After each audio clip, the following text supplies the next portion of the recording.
नमस्कार शेतकरी मित्रांनो, मी गोपाल नायक, राहणार सोवळा, तालुका शेनगाव, जिल्हा हिंगोली.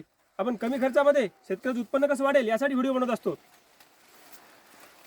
हा माझा स्वतःचा हळदीचा प्लॉट आहे. जवळपास 5 एकरचा हळदीचा प्लॉट आहे. आतापर्यंत आपण काय नियोजन केलं ते पूर्ण मी तुम्हाला सांगितलंच आहे. काही कारणास्तव आपल्याला 15 ते 20 दिवस आपला व्हिडिओ बनवू शकलो नाही आपण. त्यासाठी आपण आता जे शेवटच्या टप्प्याचं हळदीचे नियोजन आहे त्यासाठी आपण हा व्हिडिओ बनवत आहे. तुम्ही बघू शकता आपली हळदी जवळपास आता आपल्या हळदीला येणाऱ्या 28 तारखेला पूर्ण 7 महिने पूर्ण होणार आहेत. त्या कंडिशननुसार आपली हळद जी आहे पूर्ण तुम्ही बघू शकता अतिशय सुंदर मॅनेज झालेली आहे. आतापर्यंत आपण काय काय नियोजन केलं होतं ते पूर्ण मी तुम्हाला सांगितलंच आहे. आता इथून पुढे जे नियोजन करायचं त्यासाठी हा शेतकरी मित्रांनो व्हिडिओ आहे. आतापर्यंत आपण 0.34 सांगितलं होतं, टाबुली सांगितलं होतं. आता जो हळदीचा शेवटचा टप्पा आहे म्हणजे आज जवळपास हळदीला 17 तारीख आहे. जवळपास अजून 1 महिना हळदीचं राहिलं म्हणजे ज्या 15 जानेवारीपर्यंत आपण हळदीला पाणी देणार आहे. त्यासाठी जे शेवटचा टप्पा आहे त्यासाठी शेतकरी मित्रांनो आपलं आता जे नियोजन आहे तर शेवटच्या टप्प्यात शेतकरी मित्रांनो बरेच शेतकरी काय सांगतात ही किट वापरा, नवीन ॲप्लिकेशन टाकतात, खूप महागाची औषधी टाकतात. पण शेतकरी मित्रांनो लक्षात घ्या, जर आपण सुरुवातीपासून जर नियोजन प्रॉपर असलं, भेसळ डोस प्रॉपर असले तर आताच्या वॉटर सोल्युबल खतांना अतिशय कमी म्हणजे काही जास्तीत जास्त 10 ते 15% पण फायदा होत नाही, 1 ते 2% फायदा होते. नुसते ते पैसे वेस्टेज करण्यात येतात. जर तुम्हाला अतिशय हळदीचं उत्पन्न घ्यायचं असेल तर त्याला सुरुवातीपासूनच आपल्याला पूर्ण नियोजन जे आहे ते मेंटेन करावं लागेल. आपण आपला जे हळदीचा प्लॉट आहे या हळदीच्या प्लॉटला आपण फक्त आतापर्यंत 2 वॉटर ॲप्लिकेशन केले आहेत वॉटर सोल्युबलचे. त्यामध्ये आपण 13-0-45 5 किलो टाकलं होतं आणि 0.34 जे आहे ते आपण थोडं जास्त प्रमाणात घेतलं होतं, ते म्हणजे 20 किलो घेतलं होतं एकरी. आणि तुम्ही बघू शकता अतिशय सुंदर मेंटेन झालेलं आहे. आणि इथून पुढचं जे शेवटचं ॲप्लिकेशन जे घेणार आहे आपण ते म्हणजे आपण पोटॅशियम सोनॅट घेणार जे म्हणजे शेवटचं 0050 आणि त्याचबरोबर आपण जिब्रेलिक ॲसिड घेणार आहे. जिब्रेलिक ॲसिड यासाठी घ्यायचे शेतकरी मित्रांनो जे बाकीचे जे उर्वरिक आपले जे फॉस्फरस न्यूट्रिशन असतात ते हळदीला पूर्ण करून द्यायचं काम जे करत असते ते म्हणजे जिब्रेलिक ॲसिड करत असते. आणि पूर्ण झाडातला जे अर्क आहे ते पूर्ण कंदात उतरत असते. आतापर्यंत आपण पूर्ण प्रॉपर नियोजन केलं होतं, पूर्ण व्यवस्थापन केलं होतं. आता त्याच व्यवस्थापनाचा रिझल्ट कसा आला ते मी तुम्हाला दाखवतो शेतकरी मित्रांनो. बघू शकता आपण एक झाड उपटून दाखवतो तुम्हाला.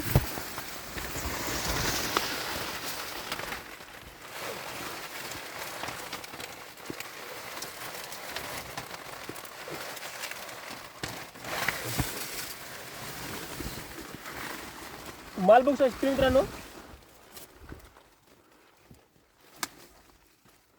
हे जे नियोजन आहे हे सुरुवातीपासून असे शेतकरी मित्रांनो. तुम्ही आता किती जरी नियोजन केलं तर फार कमी प्रमाणात त्याचा रिझल्ट येत असते. तुम्ही सुरुवातीपासून जर आपण हळदीचे व्यवस्थापन केलं तरच त्याला माल होते. तुम्ही बघू शकता पूर्ण बेड हा अर्धा कटलेला आहे आणि माल बघू शकता तुम्ही, साईज पण बघू शकता.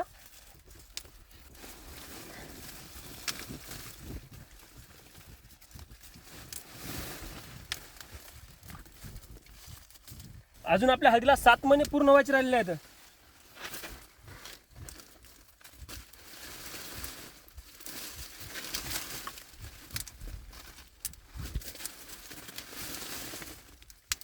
ते बघू शकता आपण ही कांडीची लागवड केलेली आहे.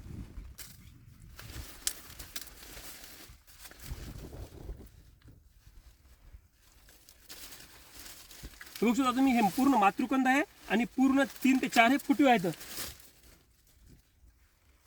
तुम्ही बघू शकता माल जवळपास 2 किलो प्लस माल आहे शेतकरी मित्रांनो. जवळपास 2.5 ते 3 किलो माल आहे. आणि मालाची साईज पण बघू शकता. अजूनही साईज जी आहे ती पूर्ण ठोकर आहे आणि पूर्ण ही जोपर्यंत ती व्हाईट आहे तोपर्यंत ती वाढत राहते.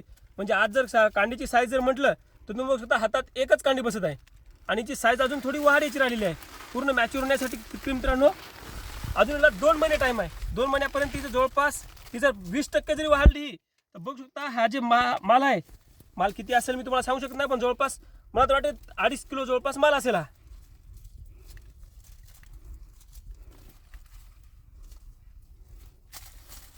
बरेच शेतकरी काय करतात शेतकरी मित्रांनो, आता इथून पुढे हळदीला व्यवस्था करायची सुरुवात करतात. पण हे जे नियोजन आहे, ही जी कांडीची साईज आहे, हे जे आहे हे बनवण्यासाठी शेतकरी मित्रांनो सुरुवातीपासून आपल्याला नियोजन करायचं आहे.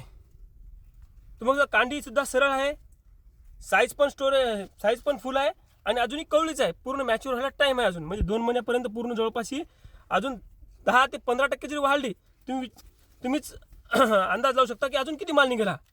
आणि पूर्ण एकच झाड आहे, बघू शकता हे एकच झाड आहे आणि पूर्ण बेड जे आहे ते पूर्ण बेड हे उपसून आलेलं आहे.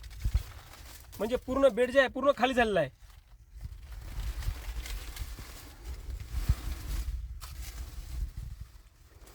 इथूनच का बंद कर. तुम्ही बघू शकता शेतकरी मित्रांनो, हे जे पूर्ण व्यवस्थापन आहे हे सुरुवातीपासून आहे शेतकरी मित्रांनो. बरेच शेतकरी काय करतात, आता इथून पुढं म्हणजे एखाद्या कोणाचं कृषी केंद्रावर यायचं तर आतापासून तुम्ही सुरुवात केलं तर तुम्हाला शेतकरी मित्रांनो कृषी केंद्रावर पैसे घालण्यासाठी आहे. तर बघू शकता हे माल जे आहे, ही जी मालाची क्वालिटी आहे यासाठी आपण सुरुवातीपासून जे नियोजन केलं आहे त्याच्यामुळे आपला आज झालेलं असं आहे. त्यासाठी सुरुवात पहिल्यांदा आपण जे बेनं जे आहे हे पूर्ण हे जे हळदीचे बेन आहे ते कृष्णाशिलम हळदीचे बेन आहे शेतकरी मित्रांनो. जर तुम्हाला लागत असेल तर आपल्याकडे कृष्णाशिलमचे बेन आहे, शेलमचं आहे आणि पीके राहुरी विद्यापीठाचं त्याचं आहे. मी त्याचाही तुम्हाला व्हिडिओ बनवून दाखवतो. त्यालाही अतिशय सुंदर माल आहे. तुम्ही बघू शकता जी कांडीची साईज आहे अतिशय सुंदर आहे, कुठेही सड नाही, काय नाही. आपण जे सुरुवातीपासून जे नियोजन केलं होतं जे प्रॉपर ते तुम्हाला सांगत आलेलं आहे. आतापर्यंत आपण बरेच शेतकऱ्यांनी वॉटर सोल्युबल अतिशय जास्त प्रमाणात केलं आहे, पण अतिशय आपण कमी खर्चामध्ये अतिशय सुंदर अचीव केलेलं आहे उत्पन्न. तर मग सुद्धा माल हा 2 किलोच्या वर माल असेल. तुम्हीच अपेक्षा करू हा माल किती असणार आहे. अजून याच्यात आपल्याला हा टोळ ॲड करायचे राहिले, अजून 3 ते 4 टोळ ॲड जर केले तर 2.5 ते 3 किलोचा घड आपला कमीत कमी 2.5 ते 3 किलोचा शेतकरी मित्रांनो घड आहे. आणि कांडीची साईज पण बघू शकता, आणि जी कांडीची साईज आहे ती ठोकर नसून सरळ सुद्धा आहे, जेणेकरून आपल्याला मार्केटला जेव्हा आपण विकतो तेव्हा आपल्याला भावसुद्धा अतिशय सुंदर मिळणार आहे. असं जर पूर्ण नियोजन तुम्हाला ऐकायचं असेल शेतकरी मित्रांनो तर आपल्या यूट्यूब चॅनलला फॉलो करा आणि आपल्या इंस्टाग्राम पेजला सुद्धा फॉलो करा. धन्यवाद. तुमचा शेतकरी मित्र गोपाल नाईक. धन्यवाद.